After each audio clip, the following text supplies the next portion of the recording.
Mesdames et messieurs, très chers téléspectateurs, bonjour et bienvenue à ce nouveau numéro de votre émission. Les sujets que nous abordons, des fois, viennent de nous, ou bien c'est par rapport aux réactions d'un homme des dieux qui voudrait rencontrer un autre homme des dieux sur la question. Alors aujourd'hui, nous revenons sur un sujet qu'on a eu déjà à traiter sur ce plateau plusieurs fois, mais qui laisse, voilà, quelques points de suspension. Nous revenons là-dessus pour en parler. Nous parlons sur la sémence du serpent. Nous allons essayer de voir encore en profondeur avec le frère Landry, qui est un habitué de cette émission. Il n'est pas seul, il est aussi avec le docteur Nicolas Kizito, qui est avec nous sur ce plateau. Alors, je reçois mon tout premier invité, le frère Landry, à qui je dis bonjour et bienvenue, frère Landry. Oui, bonjour frère Jules. Bonjour également au docteur Nicolas Kizito. Et je salue également les téléspectateurs qui vont nous suivre. Très bien. Mon deuxième invité, c'est le docteur Nicolas, à, à qui je dis bonjour et bienvenue, docteur. Bonjour, bienvenue. Alors, mesdames et messieurs, comme je l'ai dit, nous parlons sur la sémence du serpent.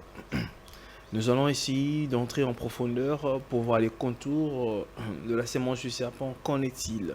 Est-ce que, selon la thèse présentée, que Ève avait commis adultère avec le serpent, ou encore c'était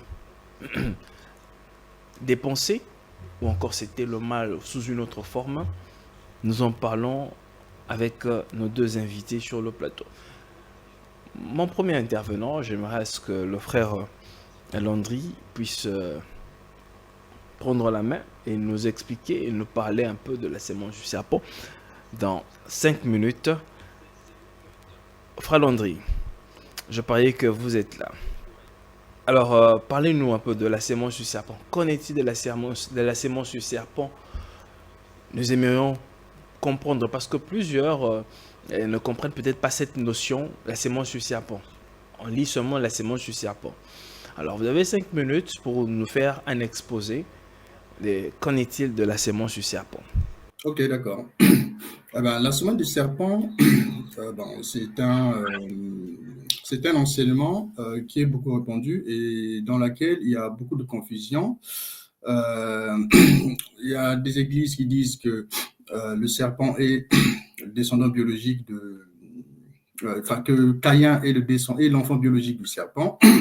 Et donc, du coup, cette doctrine est beaucoup répandue. Et donc là, en fait, je viens pour essayer, du coup, de montrer d'après la Bible que si c'est réellement ce que dit la Bible.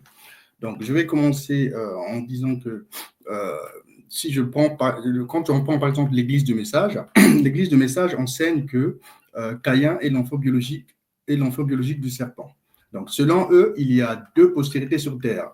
La descendance biologique des enfants du diable, avec pour père le serpent ancien, et la descendance biologique des enfants de Dieu, avec pour père Adam. Il se base sur le verset de Genèse 3,15 pour affirmer cela. Alors, lisons ce verset et voyons ensemble ici, voyons ensemble si c'est bien ce que la Bible dit. Donc, on va prendre Genèse 3, je commence au verset 14. L'Éternel Dieu dit au serpent, puisque tu as fait cela, tu seras maudit entre tous les bétails et entre tous les animaux des champs. Tu marcheras sur ton ventre et tu mangeras de la poussière tous les jours de ta vie. Verset 15, je mettrai inimitié entre toi et la femme, entre ta postérité et sa postérité, celle-ci t'écrasera la tête et tu lui blesseras le talon. D'après les banamistes, la descendance biologique du serpent, c'est Caïn. Alors, premièrement, le serpent est un animal. Et depuis que Dieu a créé ce monde, quand deux êtres de même espèce font un enfant, c'est un enfant 100% de leur nature qui est né. Et quand deux êtres qui ne sont pas de même nature font un enfant, c'est un enfant hybride, c'est-à-dire mélangé, qui n'a pas le nom de l'espèce de son père ni de sa mère, mais il est appelé autrement. Par exemple, si deux lions font un enfant, leur enfant sera appelé un lion. Mais si un lion et un tigre font un enfant, leur enfant sera appelé un ligre. Je prends un autre exemple. Si un âne et un cheval font un enfant, leur enfant sera appelé un mulet. Donc, vous voyez que quand deux espèces différentes font un enfant, leur enfant ne porte pas leur nom d'espèce, mais s'appelle autrement car c'est un enfant hybride. Maintenant, lisons Genèse 4, 1 pour voir ce que la Bible dit concernant la nature de Caïn. Je lis Genèse 4, verset 1. Adam connut Ève, sa femme, elle conçut et enfanta Caïn, et elle dit, j'ai formé un homme avec l'aide de l'Éternel. Alors, il est bien écrit que Caïn est un homme, c'est bien écrit homme. Cela veut dire que le père et la mère de Caïn sont 100% des hommes. Si le serpent était le père de Caïn, la Bible ne l'aurait pas appelé homme, mais le nom d'un être hybride, homme-serpent, comme nous venons de l'y voir pour les lions et autres.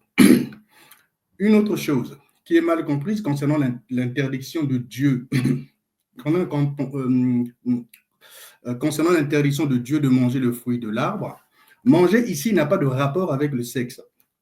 Lisons les Écritures pour le comprendre. Genèse 2, au verset 15, l'Éternel Dieu prit l'homme et le plaça dans le jardin d'Éden pour le cultiver et pour le garder. Au verset 16, l'Éternel Dieu donna cet ordre à l'homme, tu pourras manger de tous les arbres du jardin, mais tu ne mangeras pas de l'arbre de la connaissance du bien et du mal, car le jour où tu en mangeras, tu mourras. Je lis également Genèse 3, verset 22. L'Éternel Dieu dit, voici l'homme est devenu comme l'un de nous pour la connaissance du bien et du mal. Empêchons-le maintenant d'avancer sa main, de prendre de l'arbre de vie, d'en manger et de vivre éternellement. Je prends le dernier verset, Genèse 3, verset 6. La femme vit que l'arbre était bon à manger et agréable à la vue et qu'il était précieux pour ouvrir l'intelligence. Elle prit de son fruit et en mangea. Elle mangea aussi dans son mari. Vous pouvez remarquer que lorsque vous mangez chaque arbre, vous obtenez un résultat différent. Vous mourrez si vous mangez l'arbre de la connaissance et vous avez la vie éternelle si vous mangez l'arbre de la vie. Et remarquez également qu'il faut prendre avant de manger chaque arbre. Il est écrit dans Genèse 3, 22, de prendre de l'arbre de vie pour manger. Et il est écrit dans Genèse 3, 6, elle prit de son fruit et en mangea. Donc, dans les deux cas, il faut d'abord prendre et ensuite manger. Le mot acte qui est mentionné ici. Manger pour les deux arbres a la même signification, sauf que le résultat est différent pour chaque arbre, soit la mort, soit la vie. Il est enseigné dans l'église du message que le péché était l'adultère ou le sexe. Si l'interdiction de manger de l'arbre de la connaissance veut dire qu'il est interdit de commettre l'adultère ou le sexe avec cet arbre, alors l'autorisation de manger l'arbre de vie veut dire qu'il est autorisé de commettre l'adultère ou le sexe avec cet arbre. Vous voyez, Dieu ne peut pas autoriser l'adultère avec l'arbre de vie avec l'arbre de vie pour avoir la vie éternelle. Donc, comprenez que cette interdiction de manger comme adultère est erronée. Donc, ce qui s'est passé dans le jardin d'Éden n'a rien à voir avec le sexe. Lisons pour le comprendre. Genèse 3, je lis à partir du verset 22. L'Éternel Dieu dit, voici, l'homme est devenu comme l'un de nous pour la connaissance du bien et du mal. Je prends directement au verset 23. Et l'Éternel Dieu chassa Adam du jardin d'Éden. Ça, c'est au verset 23. Alors, vous voyez bien qu'après avoir commis le péché, Dieu a chassé Adam et Ève dans le jardin. Maintenant, lisons ce qui s'est passé après avoir été chassé du jardin par Dieu dans Genèse 4, 1. Tout écrit au verset 1. Adam connut Ève, sa femme. Elle conçut et enfanta Caïn et elle dit, j'ai formé un homme avec l'aide de l'Éternel. Vous voyez, la Bible déclare que Adam a connu Ève pour la première fois hors du jardin d'Éden, après avoir été chassé par Dieu. Donc, le péché commis dans le jardin d'Éden n'est pas le sexe. Nous venons de le lire et les Écritures sont claires, mes frères.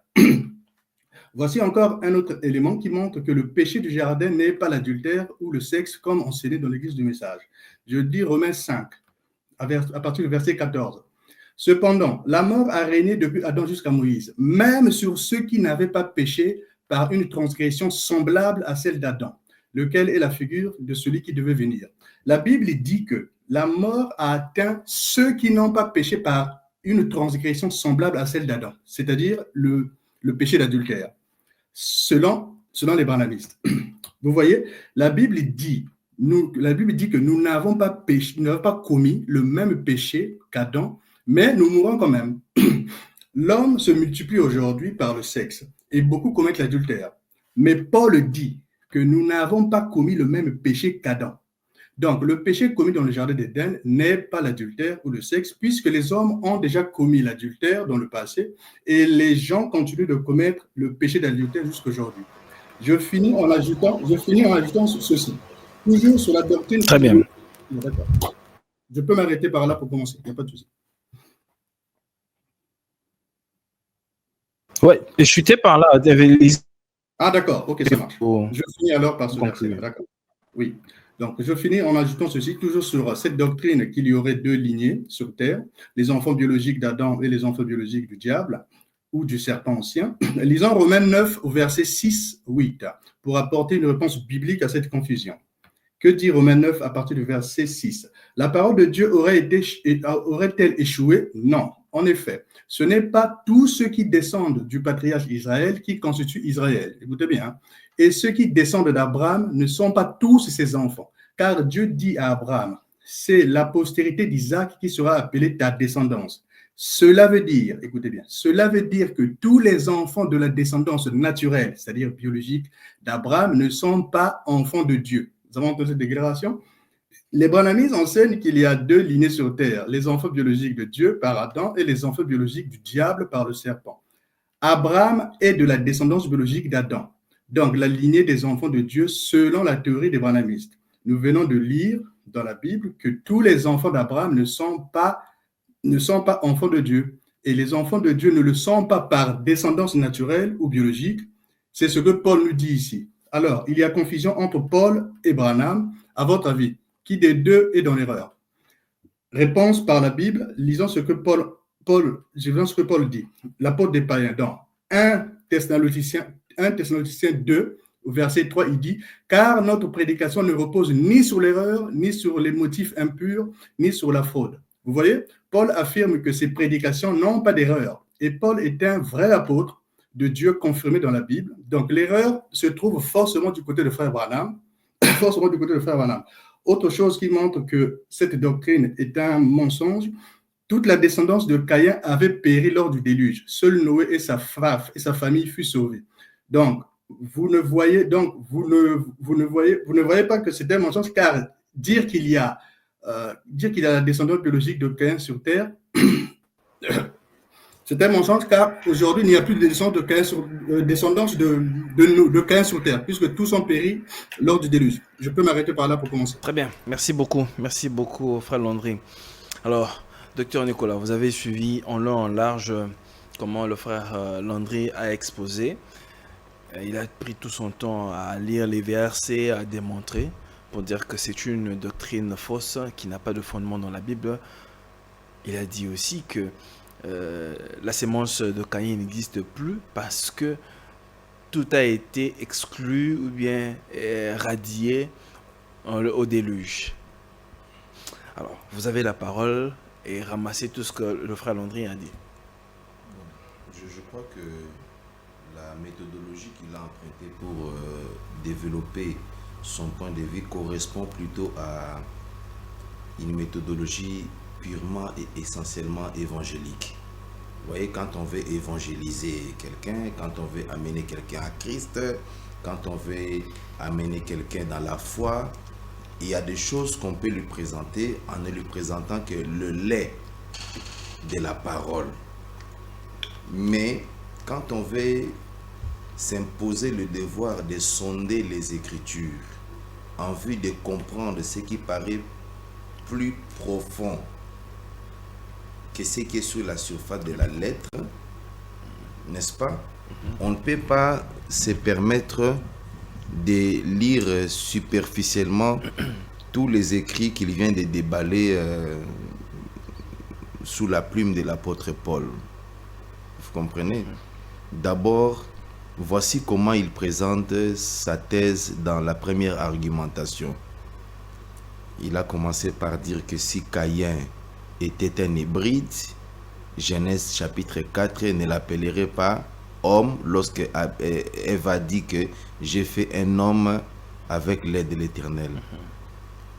Parce que, d'après tout ce qu'il a donné comme argument, lorsque un lion et une tigresse donnent un enfant, on doit l'appeler, je crois, livre ou ligre, quelque chose comme ça. Est-ce que ça, c'est solidement fondé sur les Écritures? Est-ce que notre débat porte sur la manière dont on doit appeler les animaux? Est-ce que notre débat consiste à répondre à la question de savoir tel animal on l'appelle comment ou tel être humain on l'appellerait comment? Le débat ne porte pas sur ça. Vous comprenez? Donc, ce débat ici consiste essentiellement à répondre à la question de savoir quel est le péché originel qui avait été commis. Alors, que le péché là eût consisté à manger un fruit, ou à commettre un fruit littéral, ou à commettre le péché du sexe, ou à faire la sexualité, ou à faire quoi que ce soit. Il s'agit de la transgression à la loi. De manière générale, de manière abstraite, il s'agit de la transgression de la loi. Personne n'a dit que Ève n'a pas transgressé à la loi. Parce que pour les évangélistes classiques et superficiels qui s'interdisent les devoirs de sonder les Écritures, parce qu'il y a lire est une chose et sonder est une autre chose. Vous comprenez? On peut lire et quand on s'interdit de sonder les Écritures, on tombe justement dans ce que fait l'évangéliste qui a prétendu avoir des arguments plus solides que les deux qui étaient en face de moi il y a quelques mois. Moi, je trouve que ceux qui étaient en face de moi sont plus pertinents que lui. Vous comprenez? Alors, il prétend que si Caïn était un hybride, on devait lui donner un nom autre que celui d'être humain. Est-ce que ça explique le péché, la nature du péché original? Le péché original a consisté à manger un fruit dont la conséquence était de faire se rendre compte aux mangeurs qu'ils étaient nus. Est-ce qu'il y a une transgression nommable quand vous tombez dans ça? Cette transgression vous fait vous rendre compte que vous êtes nus. Il peut lire un seul livre de Paul qui peut expliquer ça. Il est en mesure de lire une seule écriture de l'apôtre Paul qui peut expliquer la nature de la transgression qui consiste en ce que quand vous tombez dans ça, cette transgression-là vous fait vous rendre compte que vous n'avez pas des habits. C'est ce qu'il faut expliquer. Ça, c'est la première chose. C'est comme ça qu'un homme intelligent réfléchit. Vous comprenez? Voilà pourquoi Jésus a dit à ces deux messieurs-là que vous êtes des hommes sans intelligence. Parce que vous ne comprenez ni ce que disent les Écritures, ni ce qui est écrit dans les psaumes. Lorsque David, dans Psaume 51, verset 7, David dit « Je suis né dans l'iniquité. Et ma mère m'a conçu dans le péché. » Est-ce que Paul peut expliquer ça? Vous allez expliquer ça avec les 14 brochures de l'apôtre Paul.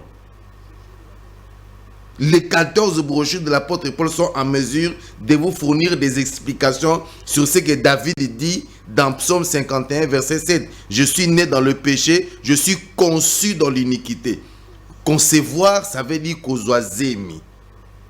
Donc, maman ya David a concevoir qui zemi ya David nakati ya lisumu. Je dois faire un tableau. Je dois peindre ça sur un mur pour vous expliquer que le péché originel, c'est la sexualité.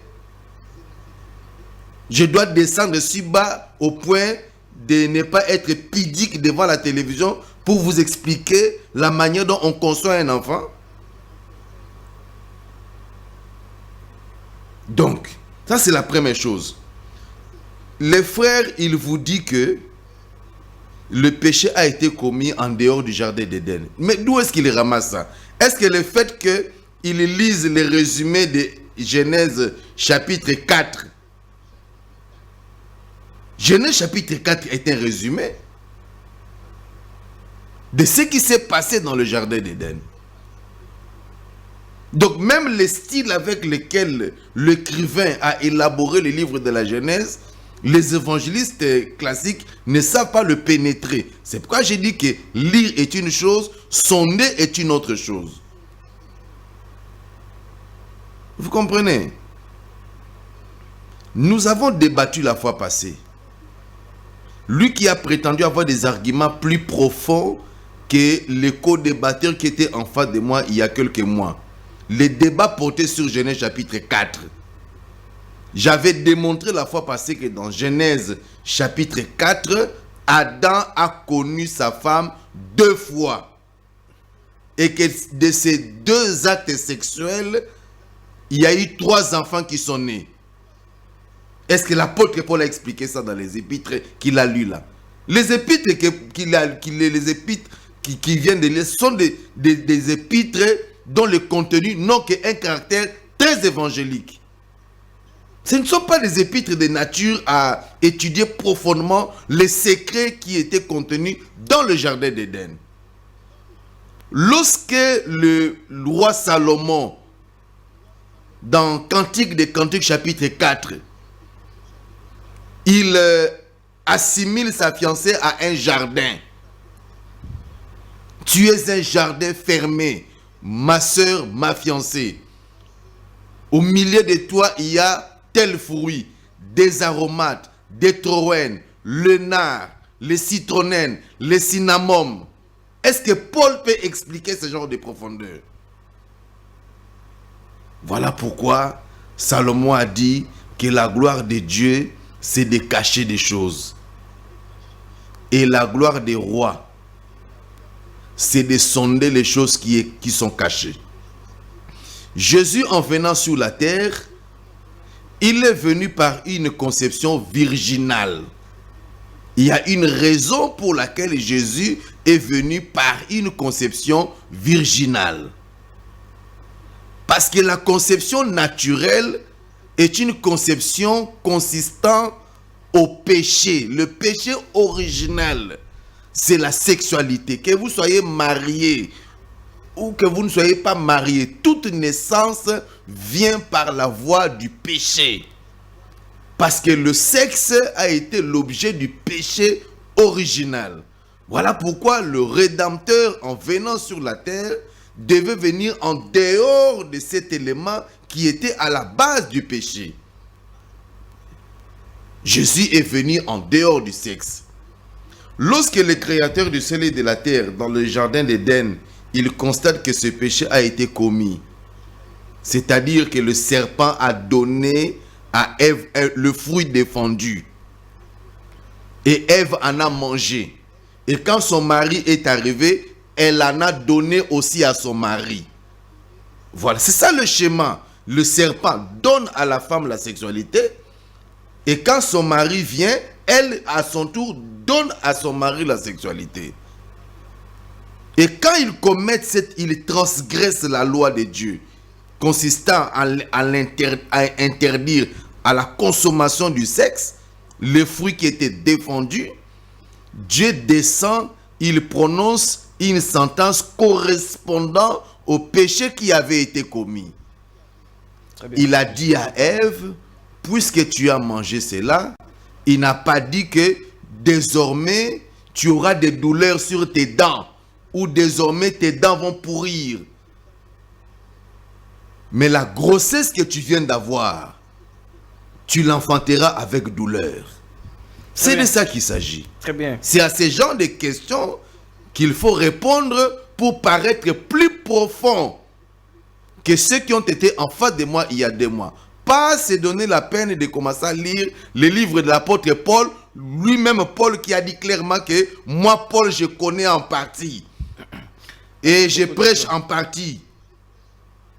Merci beaucoup, docteur. Alors, Frère Landry, vous avez suivi le docteur, vous allez peut-être ramasser ce qu'il a dit.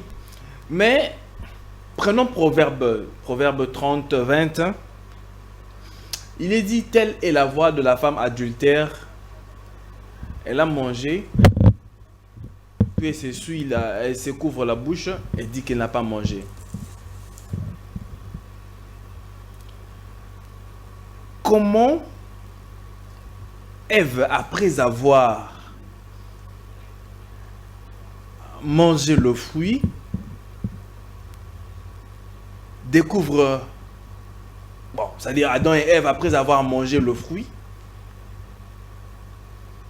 découvrent qu'ils sont nus, parce qu'ils étaient déjà nus depuis très longtemps. Parce que vous dites que le péché n'a pas été commis dans le jardin d'Éden. Alors, vous avez le temps d'antenne et répondez aux questions. Je ne sais pas si vous allez commencer par rebondir sur ce que le docteur Nicolas vient de dire et puis répondre à la question.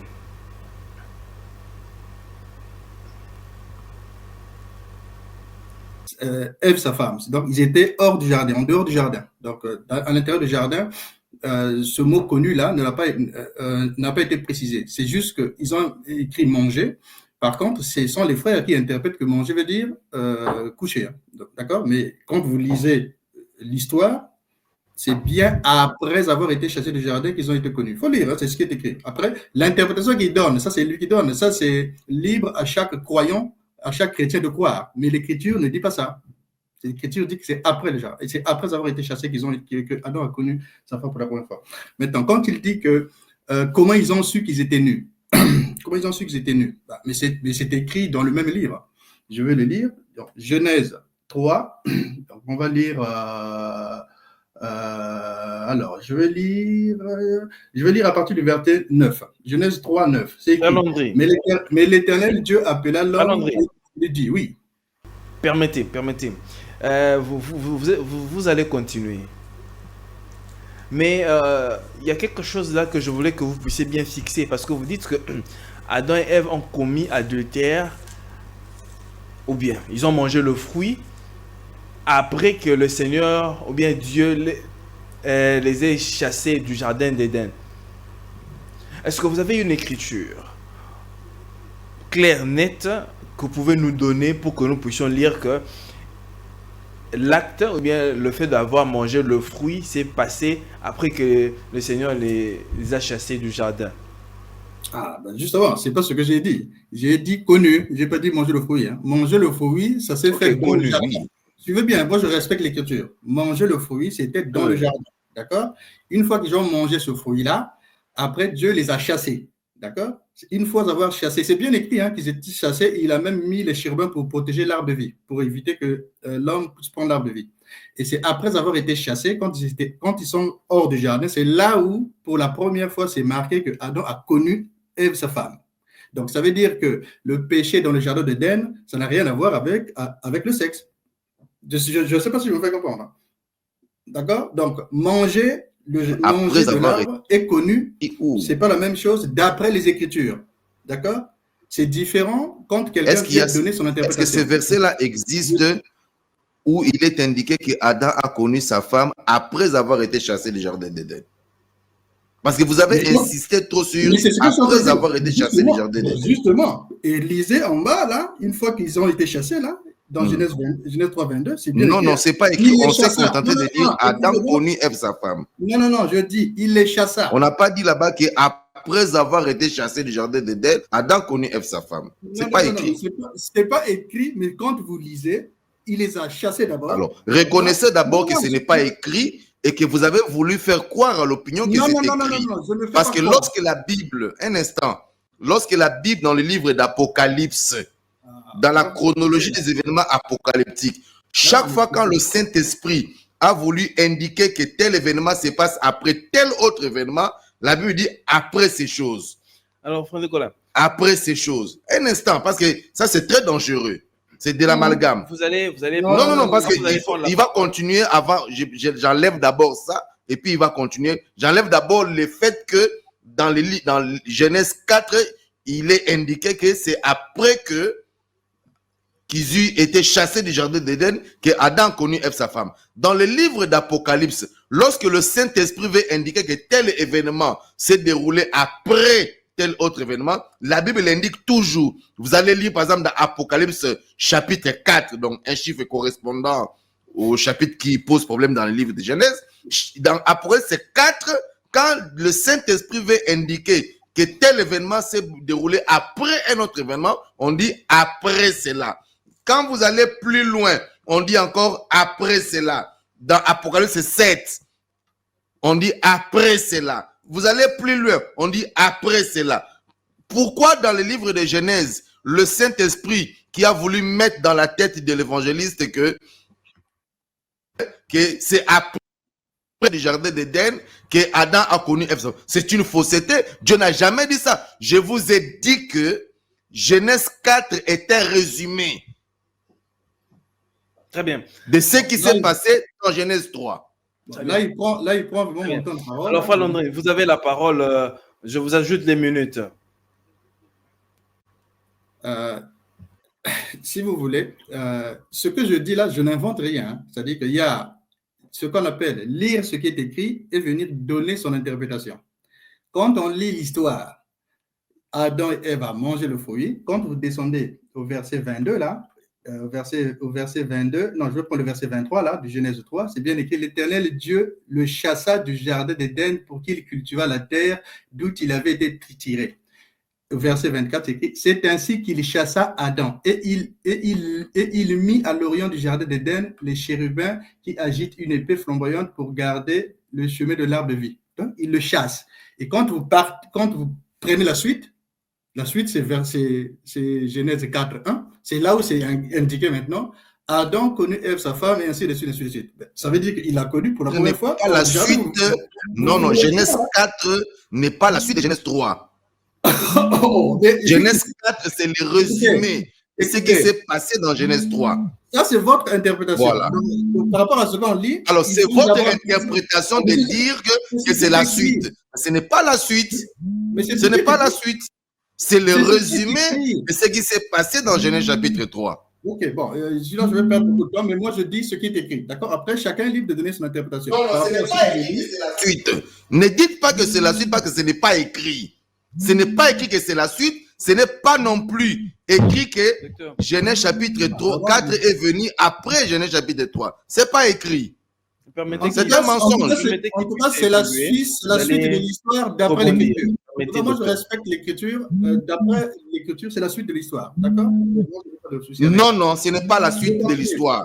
Genèse 4, c'est un sommaire. C'est un sommaire. Stylistiquement, c'est un sommaire. C'est ce qui s'est passé dans Genèse chapitre 3. Ce n'est pas la suite chronologique de ce qui s'est passé dans Genèse chapitre 3. Encore que nulle part il est indiqué que c'est après qu'ils ont été chassés du jardin d'Éden, parce que vous avez insisté sur l'expression après.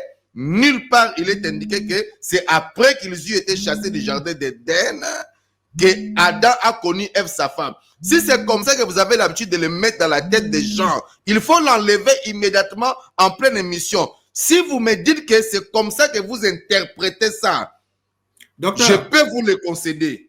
Docteur, mais dire que c'est écrit comme ça, c'est un mensonge. S'il vous plaît, docteur. D'accord. Montrez... Vous avez la parole. Oui, docteur, je veux vous remettre la même chose que vous êtes en train de dire. Montrez-vous, c'est écrit que Genèse 4, c'est un sommaire. Tout ce que vous êtes en train de dire là, c'est pas la suite. Vous allez voir. Voilà, donc c'est ton interprétation contre mon interprétation. C'est ce que je suis en train de dire. Mais moi, je suis en train de dire. Donc, quand vous dites que dans Genèse chapitre 4, il est écoutez. C'est pas l'unique. Écoutez, c'est bon, il n'y a pas de souci. C'est après qu'ils étaient chassés du jardin d'Éden. C'est écrit, ce n'est pas vrai. Voilà pourquoi quand j'ai pris la parole, je vous ai dit que la question la plus cruciale était celle de répondre sur la nature du péché original. D'accord, docteur. Quel est ce péché qui a fait se rendre compte à ces deux individus qu'ils étaient nus dans le jardin d'Éden. Merci. Mais quand vous engagez un débat sur la chronologie des événements, vous allez voir que le chapitre 5 va vous embrouiller. Le chapitre 6 va également vous embrouiller. Parce que Genèse 3, Genèse 4, Genèse 5 ne répondent pas à une chronologie des événements dans le temps. Frère, on risque de ne pas avoir le temps de développer. Frère Landré, continuez. Ouais, on risque de ne pas avoir le temps de beaucoup de Très bien, Frère Landré. Allez-y. Ok, d'accord. Donc, pour résumer, ni lui ni moi a une écriture qui dit que c'est avant ou après, mais moi, je lis ce qui est écrit. Je suis ce qui est écrit. Après, la suite déterminera si ce que je dis n'est pas biblique ou pas. Donc, je reviens sur ce qu'il a dit comment ils ont su qu'ils étaient nus. Encore une fois, je relis donc Genèse 3 à partir du verset 9. Mais l'Éternel Dieu appela l'homme et lui dit: où es-tu? Il répondit: j'ai entendu ta voix dans le jardin et j'ai eu peur parce que je suis nu et je me suis couché. Au verset 11, il est écrit: et l'Éternel Dieu dit: qui t'a appris que tu es nu? Vous entendez la phrase? Qui t'a appris que tu es nu? Et il poursuit, il dit: est-ce que tu as mangé de l'arbre dont je t'avais défendu de manger? La phrase que nous venons de lire là, il commence par dire: qui t'a appris? Appris, c'est appris quand on vous apprend quelque chose, on vous enseigne quelque chose. Apprendre, c'est enseigner. C'est-à-dire qu'on vous dit ça, donc on vous apprend des choses. Et il fait directement le lien avec l'arbre. Il dit: est-ce que tu as mangé de l'arbre dont je t'avais défendu de manger? Ça veut dire que c'est cet arbre qui a appris à Adam et Ève qu'ils étaient nus. C'est écrit là. Je n'interprète rien, je vous dis juste ce qui est écrit. Je continue. Je prends sur ce qu'il a dit. Il a dit que il a dit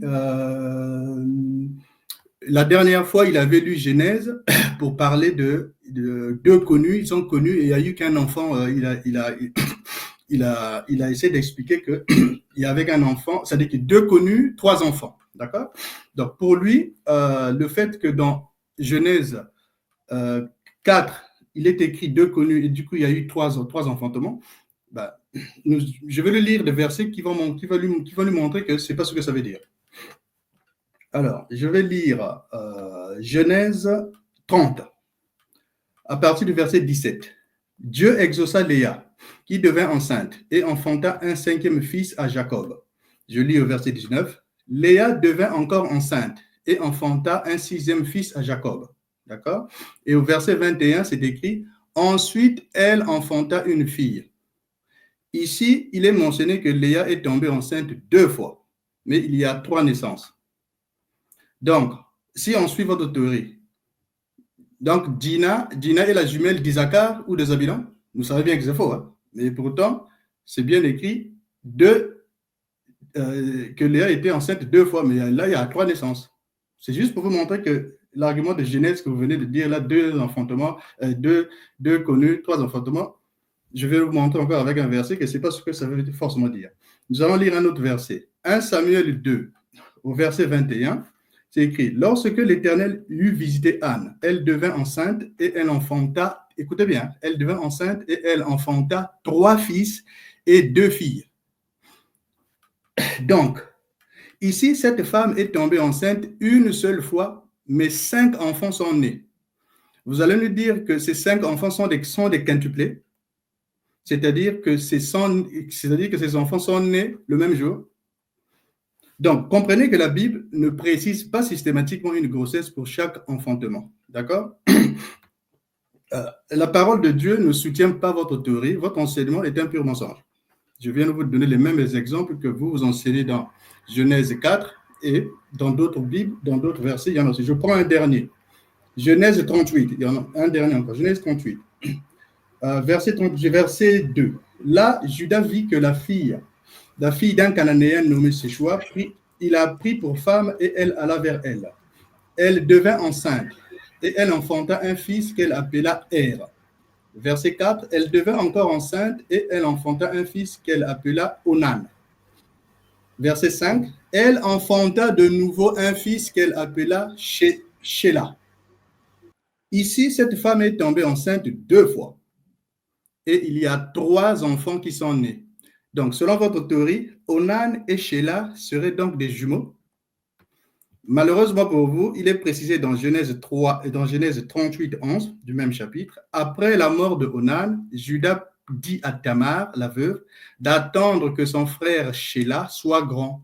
Cela veut dire qu'il était plus jeune en âge, donc ils ne sont pas des jumeaux. Ça, c'est pour vous démontrer que la théorie de Genèse 4 avec deux connus, 3 enfantements, la Bible ne le confirme pas. Je vous ai répondu par des versets bibliques. Alors, je continue. Qu'est-ce qu'il a dit encore? Il a parlé encore de l'adultère de... comment on appelle ça?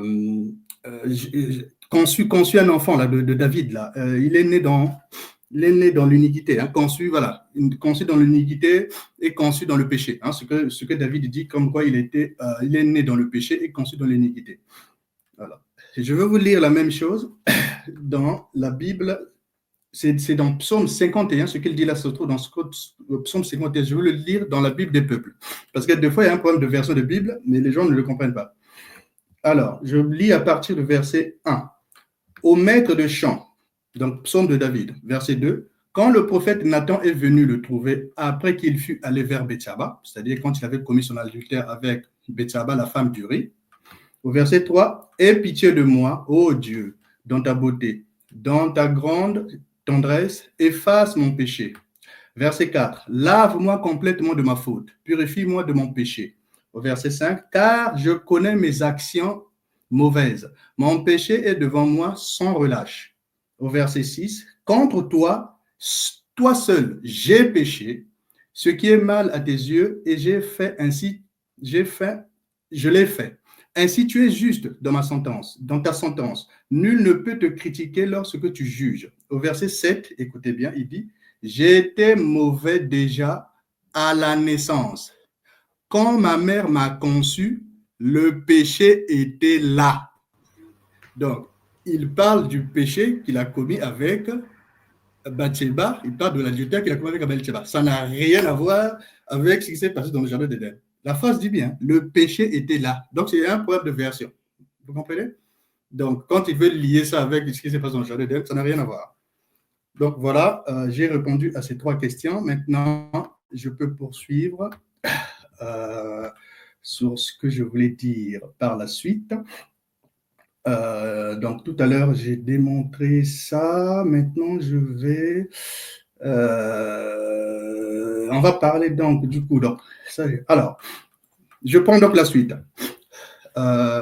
J'aimerais répondre à cette question qui dit que il y a vraiment 2 postérités sur Terre.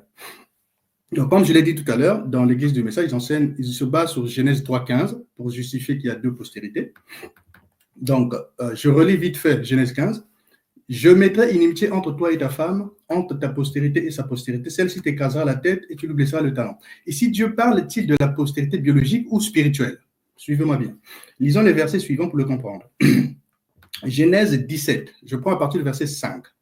On ne t'appellera plus Abraham, mais ton nom sera Abraham, car je te rends père d'une multitude de nations. Verset 6, je te rendrai fécond à l'infini, je ferai de toi des nations, et des nations sortiront de toi. D'accord? Verset 7, j'établirai mon alliance entre moi et toi, et tes descendants après toi, selon leur génération. Ce sera une alliance perpétuelle en vertu de laquelle je serai ton Dieu et celui de ta postérité après toi. Je prends le même verset, je descends, le même Genèse 17, je descends au verset 15. Il dit, Dieu dit à Abraham, tu ne donneras plus à Sarah, ta femme, le nom de Sarah, mais son nom sera Sarah. Verset 16, je la bénirai et je te donnerai d'elle un fils. Je la bénirai et elle deviendra des nations, des rois des peuples sortiront d'elle. Donc, quand des nations ou des peuples sortent de toi, c'est ta postérité. Donc, la Bible parle aussi de la postérité de Sarah. Lisons Genèse 24, il est dit aussi de Rebecca, la femme d'Isaac, qu'elle a une postérité. On va lire au verset 60 de Genèse 24. Ils bénirent Rebecca et lui dirent, « Oh, notre sœur, puisses-tu devenir des milliers, des myriades, que ta postérité possède la porte de tes ennemis. » Donc, la postérité de Sarah est aussi la postérité d'Abraham, c'est-à-dire pour ce qui concerne la descendance naturelle, l'homme et la femme ont la même postérité. Maintenant, vous avez compris que l'homme et la femme ont la même postérité naturelle. Relisons Genèse 3,15 et voyons ce que Dieu dit concernant leur postérité. On prend directement à partir du verset 15, Genèse 3,15, il dit « Je mettrai inimitié entre toi et la femme, entre ta postérité et sa postérité. Celle-ci t'écrasera la tête et tu lui briseras le talon. » Ici, Dieu parle de la postérité du serpent et de la postérité de la femme. C'est-à-dire que chacun a sa propre postérité. Donc, le serpent et la femme n'ont pas la même postérité. Or, nous avons vu que l'homme et la femme ont la même postérité lorsqu'il s'agit de la descendance biologique ou naturelle. Alors, nous comprenons que dans Genèse 3,15, Dieu ne parle pas de la postérité biologique, mais de la postérité spirituelle. Lisons les versets suivants qui confirment que les enfants de Dieu ou du diable ne le sont pas par lignée biologique, mais le sont spirituellement. Jean 8, au verset 37, Jésus dit « Je sais que vous êtes la postérité d'Abraham. » D'accord? Au verset 39, Jésus leur dit « Si vous étiez enfant d'Abraham, vous ferez les œuvres d'Abraham. » Je descends au verset 41. Il dit « Vous faites les œuvres de votre père. » Et au verset 44, pour aller vite, il dit « Vous avez pour père le diable. » Il appelle les descendants biologiques d'Abraham qu'ils ont le père pour le diable. Vous voyez? Ici, nous voyons que Jésus appelle enfants du diable les descendants biologiques d'Abraham.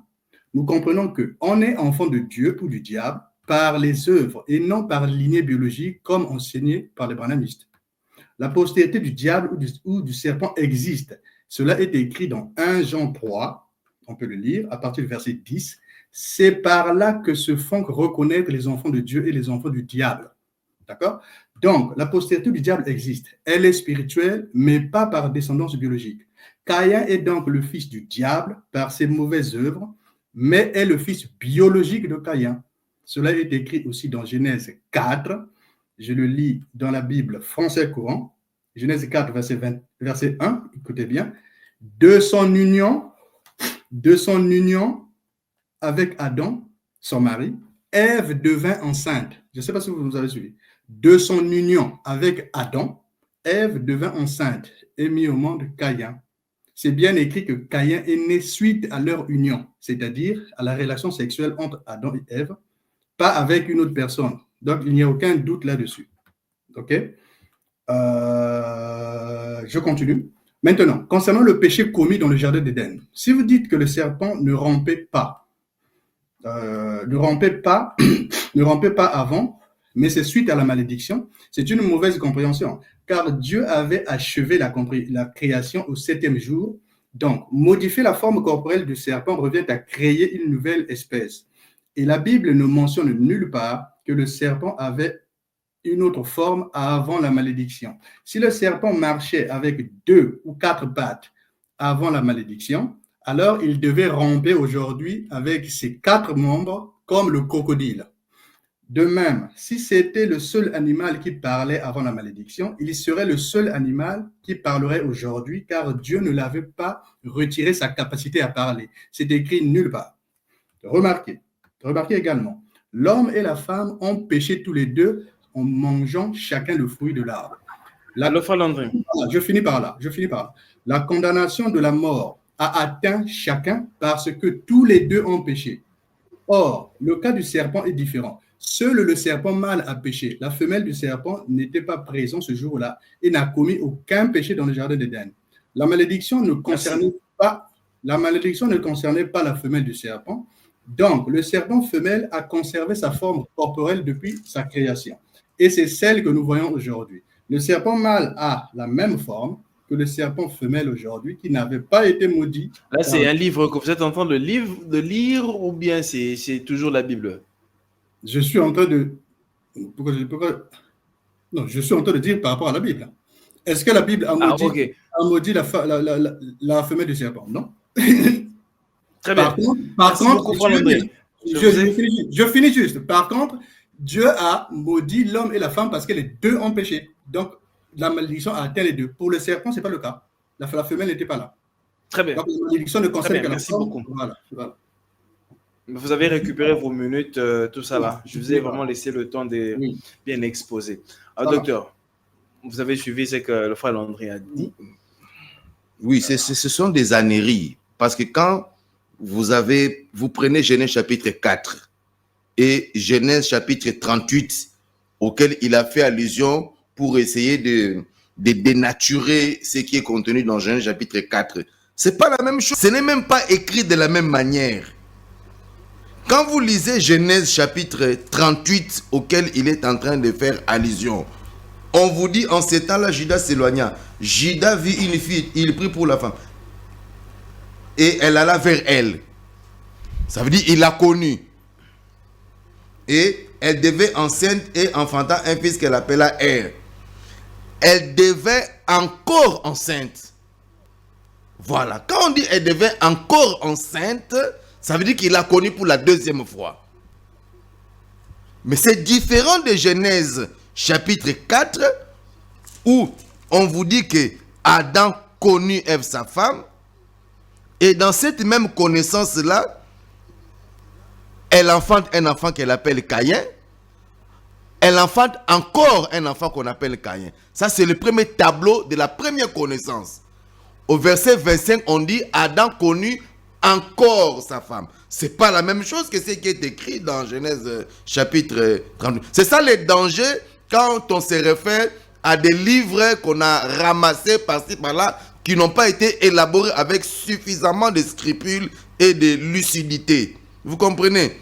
Genèse chapitre, Psaume chapitre 51, verset 7, ne dit pas ce qu'il est tenté de raconter là. Genèse chapitre 51 ne fait pas allusion au péché et à l'adultère de Beersheba. Genèse chapitre 51, verset 7, fait allusion aux circonstances de la conception de David. Comment David a été conçu.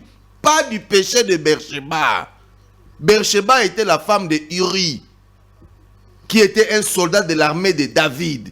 Ce n'est pas le même tableau. Comment on peut mélanger deux tableaux comme ça qui n'ont rien à voir l'un de l'autre parce qu'on est incapable de se rendre compte qu'il y a un fruit qui a été mangé qui a fait se rendre à ces personnes qui l'ont consommé qu'ils étaient nus. Et quel serait le rapport entre le fruit qui a été mangé et la grossesse dont on a puni, la manière dont la grossesse serait donnerait naissance aux enfants?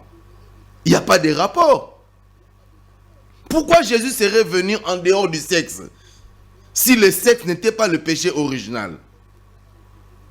Voyez-vous? Donc, il y a un problème sur le contenu. D'abord, il a commencé à raconter un mensonge selon lequel c'est après qu'ils eurent été chassés du jardin d'Éden que Adam a connu Ève sa femme, alors que Genèse chapitre 4 donne le résumé de ce qui c'est un sommaire. C'est comme quand vous écrivez un livre, il vous arrive de reprendre ce qui a été écrit dans le chapitre précédent de façon beaucoup plus claire ou beaucoup plus élaborée. C'est ce qui se passe dans Genèse chapitre 4. Même quand vous prenez Genèse chapitre 5, on revient encore sur la généalogie de Caïn dont on fait allusion dans Genèse chapitre 4 à partir du verset 17. C'est ça le style du rédacteur de celui qui a élaboré le livre de la Genèse, qui se trouve être le prophète de Moïse. Dans le jardin d'Éden, il y a eu un événement qui s'est produit. Adam n'était pas là lorsque le serpent a rencontré sa femme. Il vous dit que le serpent a été créé reptile. Mais ça, c'est une grossièreté. C'est s'interdire de voir ce qui est écrit dans Genèse chapitre 3. Là où la Bible dit clairement que désormais, tu marcheras sur ton ventre. Donc le serpent n'était pas un reptile. Le serpent n'a jamais été un reptile lorsqu'il a été créé. Parce que les propos contenant la malédiction du Seigneur sont clairs à ce sujet. Le Seigneur dit, puisque tu as fait cela, désormais, tu marcheras sur ton ventre. Une preuve biblique qu'avant cette malédiction, il ne marchait pas sur son ventre. Il marchait autrement que sur son ventre. Voyez-vous? Donc, la sexualité étant le péché original, lorsque le Christ vient sur la terre, il vient par une conception virginale et il est fait à dessein. Tous ces mélanges que les prédicateurs essaye de faire entre Genèse 4 et Genèse 38 pour expliquer qu'il y a eu 3 connaissances sexuelles et 3 enfants n'est pas évident parce que la Bible, le chapitre 4 ne le confirme pas. Le chapitre 4 du livre de Genèse indique qu'il y a eu 2 connaissances. De ces 2 connaissances sexuelles sont nés 3 enfants. Tandis que dans Genèse 38, il y a eu 2 connaissances et 2 enfants sont nés. Ce n'est pas la même chose. Lorsqu'on dit qu'elle devait enceinte et elle devait encore enceinte, c'est 2 connaissances sexuelles. Ce n'est pas la même chose que de dire elle devait enceinte, elle enfanta un fils, elle enfanta encore un autre fils. Ce n'est pas la même chose. Non, c'est 2 choses différentes. C'est 2 choses différentes. C'est 2 choses que de dire elle devait enceinte, elle devait encore enceinte. C'est 2 connaissances. Ce que de dire elle devait enceinte, elle enfanta un fils, elle enfanta encore un fils. C'est pas la même chose. Vous comprenez? Donc, la semence du serpent, c'est la semence qui avait été déposée par le serpent dans le jardin d'Éden. C'est l'un des plus grands secrets qui a échappé à des théologiens classiques qui ne veulent pas prendre le temps de sonder les Saintes Écritures. C'est ça le péché original. Je suis né dans le péché, je suis conçu dans l'iniquité. Tout enfant qui naît par la voie du sexe, c'est un pécheur dès le départ, par la sexualité de ses parents. Très bien. Merci beaucoup, docteur. Nous faisons le dernier tour de table. Et par là, nous allons mettre terme à cette émission. Alors, Frère Landry, vous suivez, vous êtes là. La question est de savoir, parce que quand je vous avais posé la question, vous n'avez pas répondu à mes questions par rapport à Proverbe 30-20. Telle est la voie de la femme adultère. Telle est la voie de la femme adultère. Elle a mangé, elle se couvre la bouche et puis elle dit qu'elle n'a pas mangé. Et puis, quelle est la chose quand vous dites que, oui, vous avez cité plusieurs versets de la Bible, mais comment est-ce que Adam, après avoir mangé, et après avoir mangé le fruit de l'arbre du jardin interdit, découvre qu'ils étaient nus? Quelle est la chose qui peut faire découvrir à une personne qu'ils étaient nus? La Bible précise et dit très bien que ils étaient nus, mais ils n'en avaient point connaissance de leur nudité. Mais comment, après avoir mangé le fruit, ils se sont rendus compte qu'ils étaient nus? Et aussi, pour chuter par là, par rapport à la malédiction du serpent. Parce que vous dites que le serpent était un reptile depuis la création. Comment se fait-il que, quand Dieu maudit le serpent ancien dont parle la Bible, et la Bible précise bien que après la malédiction, le serpent a commencé à ramper? Éclairez-nous sur la question avec les Écritures pour que nous comprenions ensemble avec les téléspectateurs, et c'est par là que vous allez chuter. Ok. Ok. Donc, je commence par comment ils ont su qu'ils étaient nus. Donc, tout à l'heure, j'ai bien lu le verset de Genèse. J'ai bien de Genèse où Dieu a bien dit « Qui t'a appris que tu es nu ?» Apprendre, le synonyme d'apprendre, c'est enseigner. C'est-à-dire qu'on leur a appris. C'est-à-dire que, par exemple, vous, aujourd'hui, si vous ne savez pas que vous êtes sale, si on vous dit « Vous êtes sale », bah, vous prenez conscience que vous savez maintenant que vous êtes sale, puisqu'on vient de vous le dire. On vient de vous l'apprendre. Vous comprenez? Ils ont reçu un enseignement, on leur a dit, c'est bien écrit, hein, qui t'a appris que tu es nu? Est-ce que c'est là, est-ce que tu as mangé de l'arbre de la connaissance du bien et du mal? Donc c'est cet arbre-là qui a appris. Qui leur a appris, ils ne savaient pas avant, mais c'est l'arbre-là qui a appris. C'est ce qui est écrit. Hein. Je ne peux pas vous dire autre chose puisque ce qui est écrit le dit. D'accord? Là, je passe rapidement. Relisez juste ce qui est écrit. Je reviens sur ce qu'il vient de dire sur la postérité, de connaître une fois, ou bien enfanter encore, ou bien et tomber enceinte encore. Dans le livre de Genèse 4, hein, pour la naissance de Caïn et Abel, il est indiqué qu'une seule fois connu. Par contre, après avoir connu, c'est marqué, il enfanta Caïn. Pour Abel, ce n'est pas indiqué qu'il a connu encore. Hein. Il a juste dit, il enfanta encore. Donc, les exemples que j'ai donnés là, c'est exactement ce que vous voyez là. Je ne sais pas s'il a fait attention. Quand j'ai lu, il n'a peut-être pas fait attention. Je vais le relire pour qu'il voit que j'ai pris mon temps de bien vérifier que c'est la même chose. Genèse 30. Je vais prendre directement le verset 19. Léa devint encore enceinte et enfanta un 6e fils à Jacob. Et au verset 21, c'est écrit, ensuite, elle enfanta une fille. Là, il y a 2 naissances là. Il n'y a qu'une seule grossesse, il y a 2 naissances, mais ce ne sont pas des jumeaux. Vous comprenez? Ça, c'est exactement ce qu'ils voient dans Genèse 1. Là où ils disent qu'ils sont des jumeaux. Là, j'ai pris le cas identique. Ça ne prouve pas qu'ils sont des jumeaux.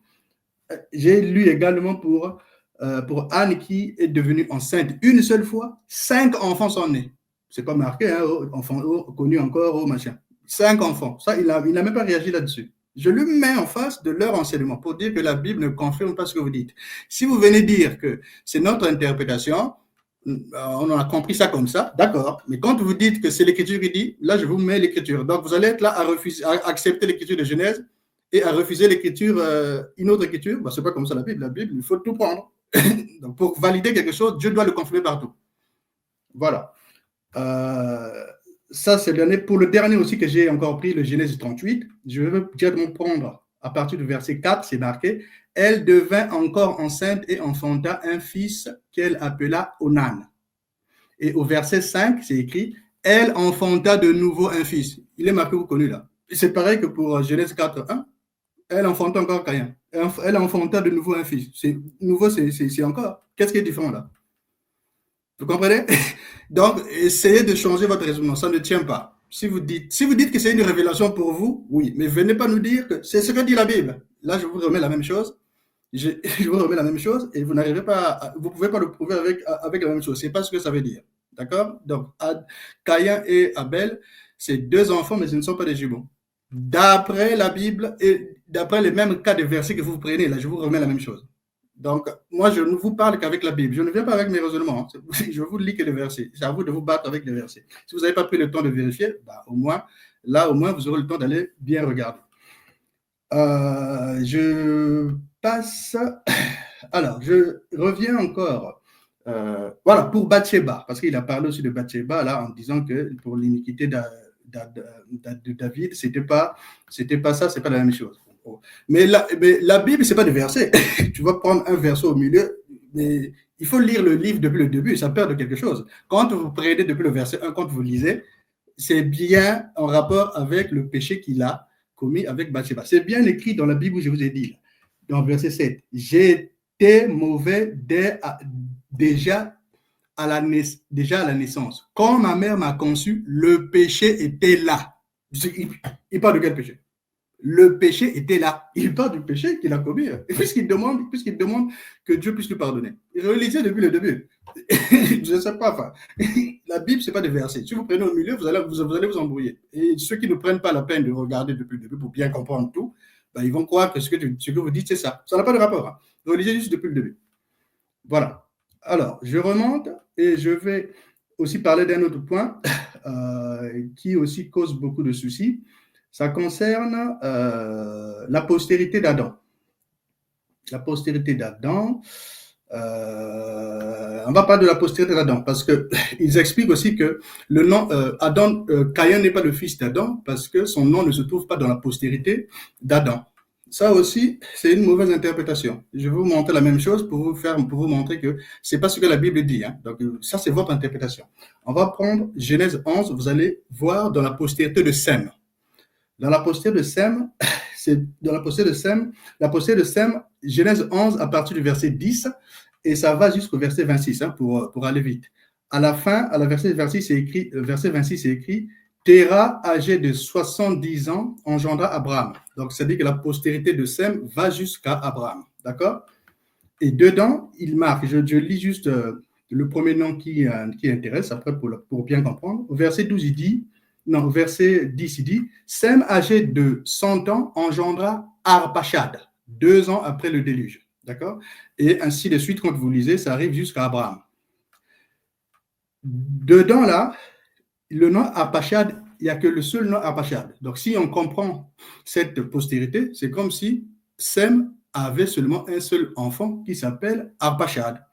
Maintenant, pour vous montrer là où la postérité là peut vous embrouiller et vous pouvez croire que parce qu'il n'a mis qu'un seul nom et donc il a un seul enfant, on va lire dans Genèse 10, verset 22, vous allez voir si Sem a seulement un seul enfant. On regarde.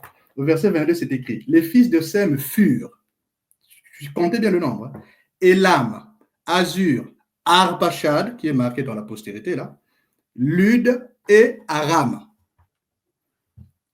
Donc, qu'est-ce que nous voyons? Dans la postérité de Sem, il n'y a qu'un seul nom. Les 4 autres noms des enfants de Sem ne sont pas mentionnés. Donc, allons-nous dire que parce que les noms-là ne sont pas mentionnés, tous les 4 enfants-là ne sont pas des enfants de Sem? Vous comprenez? Il faut bien comprendre. C'est-à-dire que là, le message de la postérité de Sem, c'est juste pour montrer la lignée directe qui mène jusqu'à Abraham. Si on met les autres noms là, des enfants de Sem, là, on ne peut pas arriver jusqu'à Abraham. Vous comprenez? Donc, vous ne pouvez pas vous limiter à dire, parce que dans la postérité de Adam, on n'a pas mis les autres noms, et donc Caïn n'est pas son fils. Dans la postérité d'Adam, si vous lisez bien, ça va jusqu'à Noé.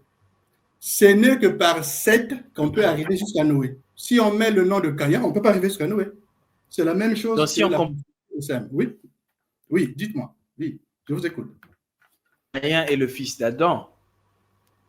Mais bien sûr, c'est écrit dans Genèse 4.1. C'est bien écrit, de son union avec Adam, son mari, Ève devint enceinte et enfanta Caïn. La phrase est claire. Hein? De son union avec Adam. Après, quand les gens viennent faire leur interprétation, c'est leur interprétation. Mais l'écriture est ferme. C'est-à-dire que ferme, c'est bien écrit, de son union avec Adam. Pour clore, Ève devint enceinte quand on parle de la sémence du serpent, qu'en est-il? Je reviens sur la postérité. Sémence du serpent. Je sais, mais je reviens déjà sur la postérité pour enlever déjà cet argument-là, parce que il y en a d'autres qui n'ont pas fait attention à ça. Je vous ai montré la même chose avec Sem. Si vous dites que Sem a un seul enfant, ben, je vous ai montré les autres versets qui sont en dehors de cette postérité-là, qui montrent qu'il a 4 autres enfants. C'est la même chose que pour Genèse, pour Adam. Vous comprenez? Donc cet argument ne tient pas en disant parce que le nom de Caïn n'est pas dans la postérité d'Adam, alors il n'est pas un enfant. Et donc les 4 autres noms là. Vous allez dire quoi? C'est un lapsus de ne pas mettre le nom de Caïn dans la généalogie d'Adam? Ce n'est pas un lapsus. Ou bien c'est... Suivez bien. Ce n'est pas un lapsus. La Bible a marqué postérité. Maintenant, c'est à nous de comprendre. Une postérité, normalement, une vraie postérité, on met le nom de tout le monde. Mais remarquez bien, remarquez bien, cette postérité-là. Pourquoi on n'a pas mentionné le nom de Caïn dans la postérité d'Adam? Oui, c'est ça. Mais regardez bien, laissez-moi finir. Or, dans les postérités que nous lisons là, à chaque fois, la Bible met seulement un seul nom. Et remarquez bien, à chaque fois, il marque et il y eut des fils et des filles. Mais les noms ne sont pas marqués. Et s'il mettait les noms des autres noms, là, les autres, là, des fils et des filles, là, vous êtes sûr que ça va arriver jusqu'à Noé ou bien jusqu'à Abraham là? Non. Ce qui intéresse le lecteur, celui qui a écrit là, c'est de lui montrer la lignée directe qui mène jusqu'à soit Noé pour Adam, soit Abraham pour Sem. Parce que pour Sem, au moins, on est sûr que Sem n'a pas un seul enfant, puisque Genèse 10, 22 le dit qu'il en a 5. Et il a mis juste le nom de Arpachad dans cette postérité-là. Donc, l'argument de dire que le nom de Caïn n'est pas dans la postérité d'Adam, donc ce n'est pas son fils, faux. Genèse 11 détruit cet argument-là pour vous dire que ce n'est pas vrai. Je vous ai pris un exemple concret, sauf si vous voulez enlever cette page de la Bible. C'est à vous de voir. Il reste la dernière chose que je n'ai pas encore répondu, ça concerne ce qu'il vient de dire là sur le cas du serpent qui ne marchait pas avant. Voilà, et je finis par là. Donc, je disais que pour le cas du serpent, seul le serpent mâle a péché. D'accord? Pour le cas de l'homme et la femme ont péché, donc ils sont punis de mort. Les deux meurent aujourd'hui parce que les deux ont péché. Pour le cas du serpent, quand on regarde bien, seul le serpent mâle a péché. La femelle du serpent n'était pas présente ce jour-là et n'a commis aucun péché dans le jardin d'Éden. La malédiction ne concernait pas la femelle du serpent. Donc, le serpent femelle a conservé sa forme corporelle depuis sa création et c'est celle que nous voyons aujourd'hui. le serpent mâle a la même forme que le serpent femelle aujourd'hui qui n'avait pas été maudit par Dieu. C'est la preuve que le serpent mâle était un reptile depuis sa création, car Dieu avait déjà fini de créer toutes les espèces de chaque espèce depuis Genèse 2, 1, 2. C'est bien écrit dans Genèse 2, 1, 2. Ainsi furent achevés les cieux et la terre et toutes leurs armées. Dieu acheva au 7e jour son œuvre qu'il avait faite. Si vous dites le contraire, alors montrez-nous l'écriture qui dit que le serpent femelle a aussi péché, comme c'est écrit pour l'homme et la femme. Vous voyez? Lorsque Dieu dit au serpent, tu marcheras sur ton ventre, cela ne veut pas dire que le serpent ne rampait pas avant. Sinon, on verrait le serpent aujourd'hui ramper comme le crocodile avec ses pattes ou jambes, parce que Dieu n'a pas dit que tu n'auras plus des pattes ou jambes dans sa malédiction, mais juste tu marcheras sur ton ventre. C'est pareil aussi lorsque Dieu dit au serpent, dans Genèse 3,14, tu mangeras de la poussière tous les jours de ta vie. Si vraiment le serpent mange de la poussière aujourd'hui, tel que c'est écrit, alors pourquoi Dieu dit encore dans Ésaïe 65, verset 25, que le serpent aura dans le futur la poussière pour nourriture? Lisez bien Ésaïe 65, 25. Pourquoi il pourrait le redire encore si le serpent mangeait de la poussière aujourd'hui? Il y a des serpents qui passent toute leur journée dans l'eau. Alors, à quel moment mange-t-il de la poussière? Donc, ce sont des termes allégoriques qu'il ne faut pas comprendre de façon littérale. Il ne faut pas comprendre de façon littérale, ok? Et je finis par ceci. Il est enseigné dans l'église du message que le serpent était l'animal le plus proche de l'homme. Donc, il ressemblait à l'homme selon eux. Lisons et voyons ce que la Bible dit. Dans Genèse 2, au verset 18, il est écrit, l'Éternel Dieu dit, il n'est pas bon que l'homme soit seul. Je lui ferai une aide semblable à lui. Au verset 19, l'Éternel Dieu forma de la terre tous les animaux des champs. Tous les animaux des champs. Au verset 20, il est dit, et l'homme donna des noms à tout le bétail, aux oiseaux du ciel et à tous les animaux des champs. Mais pour l'homme, il ne trouva point d'aide semblable. Adam, qui avait vu et donné le nom au serpent, nous dit ici qu'aucun animal lui ressemblait. Alors, allons-nous croire le témoignage de celui qui a vu ce serpent ancien ou la version d'un homme qui n'a jamais vu physiquement le serpent ancien? La réponse est claire. L'homme qui contredit la version d'Adam, c'est un menteur. Je finis par là. Merci. Merci beaucoup, frère Landry. Merci pour votre exposé. Alors, docteur Nicolas, vous avez la parole.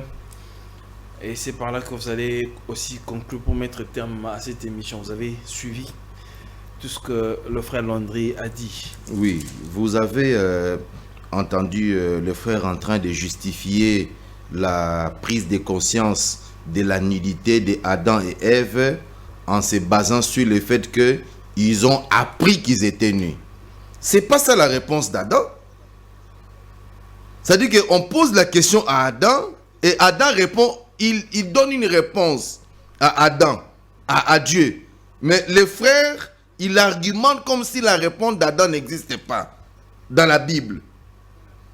C'est ça les mensonges de la religion. Donc Dieu pose la question à Adam, qui t'a appris que tu es né? Adam répond à la question, mais lui, quand il argumente, il argumente comme si Adam n'a jamais donné la réponse à cette question. Adam a la question de savoir qui t'a appris que tu es né. L'homme répondit, la femme que tu as mise auprès de moi m'a donné de l'arbre et j'en ai mangé.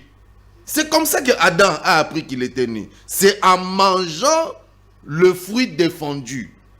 C'est de ça qu'il s'agit. Ce n'est pas un enseignement qu'on lui a donné au tableau. Non. Comment tu as appris que tu es nu? Comment tu te rends compte que tu es nu? La femme que tu as mise à côté de moi m'a donné de l'arbre et j'en ai mangé. C'est comme ça que j'ai pris conscience de ma nudité. Alors, il fait allusion à la postérité du serpent après l'arche de Noé en se fondant sur ce qui est écrit dans le livre de Genèse par rapport à la postérité de Noé. J'aimerais d'abord lui dire que si nous abordons avec lui la question sur les géants qui sont apparus avant le déluge et les géants qui sont apparus après le déluge, là il va perdre davantage les plumes. C'est des choses qui ne seront pas digérées sur un plateau de télévision. Parce que pour son information, la sémence de Caïn, la descendance de Caïn, c'est la descendance qui a produit des géants. Et cette descendance des géants avait traversé de l'autre côté de l'arche et ils se sont retrouvés dans le territoire de Canaan. Ça, c'est encore un sujet qui fera gratter la tête à tous les théologiens de l'école classique. Et comme si ça ne suffisait pas, il va se fonder sur Genèse chapitre 10 pour expliquer la raison pour laquelle le nom de Caïn ne se retrouve pas dans la généalogie de Adam. Mais il raconte des mensonges. Parce que quand vous prenez Genèse chapitre 10, il n'y a aucun fils de Noé qui a été omis de la généalogie de Noé. Ça n'existe pas. Quand vous lisez Genèse chapitre 10, on dit, voici la postérité des fils de Noé, Sem, Cam et Japheth. Et il naquit des fils après le déluge. Et au verset 2, on vous dit, les filles de Seth furent. On vous donne la liste des enfants de Seth. Au verset 6, on dit, les fils de Cam furent. On vous donne la liste. Et au verset 21, on dit, il naquit aussi des fils à Sem. 2 points. On vous donne la liste. Donc déjà le verset 1er du chapitre 10 règle la question sur le nombre des enfants que Noé avait eu pendant qu'il était là. Sem, Cam et Japheth. Donc on connaît les noms des enfants de Noé. Et le verset 2, le verset 6 et le verset 21 énumèrent maintenant la liste des enfants de la descendance de ces 3 enfants de Noé. Est-ce que c'est le cas dans Genèse chapitre 4?